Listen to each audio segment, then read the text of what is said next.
What's up? We got our next Thomas Cutinella Service Award winner here, talking with Aaron Mcclintock. I'm Justin, by the way. Here's what's cool to me. We finally reached the point. We've been doing this a couple of years. We've reached a point where we actually have like generations of Thomas Cutinella Service Award winners winning. If I remember right, your sister Jordan was the very first. Actually, I do remember this. She was the very first winner of the Thomas Cutinella Service Award. Aaron, congratulations on your win. How's Jordan doing? Everything cool with Jordan? Yeah, thank you. Yeah, she's actually she's doing good. She just finished her last final, I believe, this Sunday at her college, and she has come back down, and she is once again graced us with her presence for a while. That's awesome. Well, Aaron, you're equally as impressive as Jordan. You're a self starter. I see it. You're involved with natural helpers. You're part of your student government. You're a member of Boy Scouts, and you mentioned to me that you're a part of a special tutoring program at a homeless shelter, right? hmm So tell me about that. So it all started a few years ago. It just started with us hearing that a homeless shelter near where we live needed supplies, and so we ended up filling up like a bunch of backpacks and bringing them down to the kids. And when we went there, we saw that the kids needed they needed some help with homework and whatnot, even with all the supplies. So I ended up kind of just rounding up a couple of people from my school that were interested in helping, and we just started going every week, and we made friends with the youth coordinator that worked at the rec center. Well, just snowballed from there, and we've been going weekly for the past 3 years and just helping kids out with whatever they need, homework, questions about anything, and just helping them in general, hopefully. So is there any moment doing this? Do you remember any moment that you felt particularly that's special to you? You felt particularly good about what you're doing. You're like, wow, I'm doing the right thing here. Any like special shining moments, whether it be putting it together or an interaction you might have had with someone? Yes, actually, just recently we the coordinator who we've known for the past year or two or so. She actually she moved away, or she's about to move away, and we went to her house to drop off a couple of goodbye gifts, and we ended up seeing someone from the program there, and she's like, "Hey, come peek your head out, come say hi," and then he peeked his head over, and he was like, "Hi, how are you?" And it was just so weird seeing all the people that we've worked with just grow up basically, and it's just really special. Yeah. Yeah, I mean, I got to tell you, you're touching lives when you do this kind of work, whether you realize it while you're doing it in the moment or not. And I imagine there's people that are going to remember you, even if you may not even remember the interaction you had with them. They're going to remember how you helped and how you were there doing these things. So thank you for what you're doing for the community. Of course, the Thomas Cutinella Service Award is designed to find people just like you, Aaron, and just like your sister, Jordan, who are going above and beyond. Their leaders in the community, giving back to the community.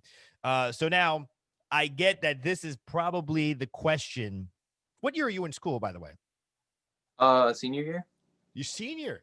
All right. So this is the question that everyone in the world is going to be asking you. And I want to try to ask it differently.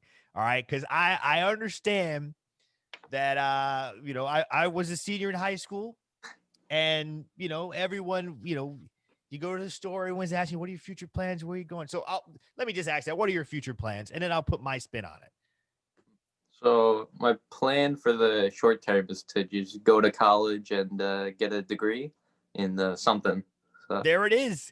Get a degree in something. You know what, if I had to give you any advice, get a degree in something, because you could always zig a little bit. You could change things up a little bit as you get older. Now here's the real question. Now here's what I wish someone would have asked me, more so than the immediate future.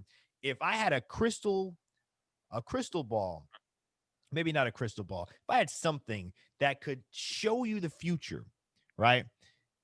But you get to create the future. I don't know what this device is, but if I have this device, right?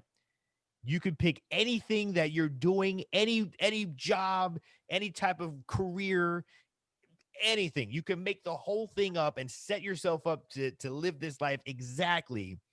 And you're seeing that picture right now. What's in that picture? 10 years from now, what is the perfect world that is created for Aaron? Um, Not really sure. That's a good question. Right? Hopefully, yeah.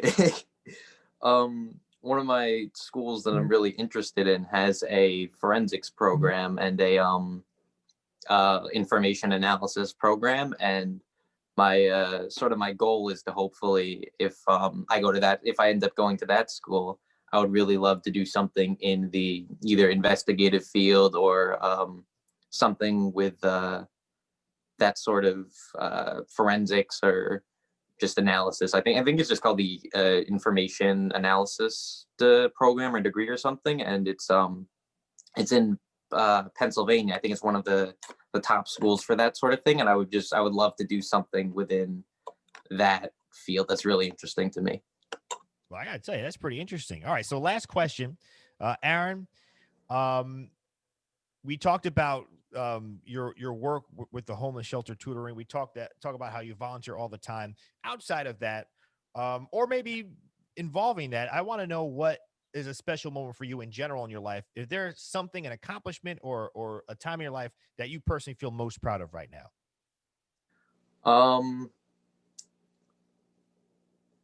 I guess just like off the top of my head, um, one thing that I really enjoy is the rowing. That's one thing that I joined last year, and I've been like not recently. I haven't gone in a few days, but I've been going pretty consistently for a year, and it's just something that it's really weird to kind of watch yourself change in real time.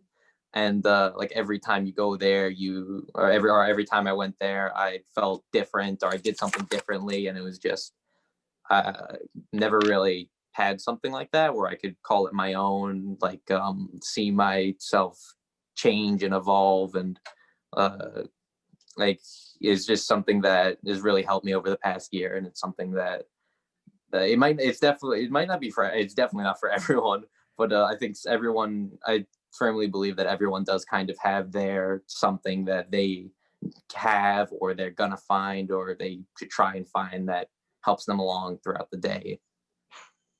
There's a Port Jeff rowing club. Is that right? Yep. That's cool. Well, Aaron, I appreciate your time. I appreciate you hanging out with us. Thank you for all that you're doing. You're doing very, very special things, very important work. And of course, congratulations. Most important, congratulations on winning the Thomas Cutinella Service Award, continuing the great Mcclintock legacy that we started with Jordan. You can learn more about Thomas Cutinella, his incredible life, his legacy, what this whole thing is about, finding students that are making a positive impact on the community, finding students that are leaders and are compassionate and are helping others by visiting tom54.org. That's the Thomas Cutinella Memorial Foundation's website. You can learn more about the foundation as well at tom54.org. Aaron, congratulations and thank you. Thank you for having me.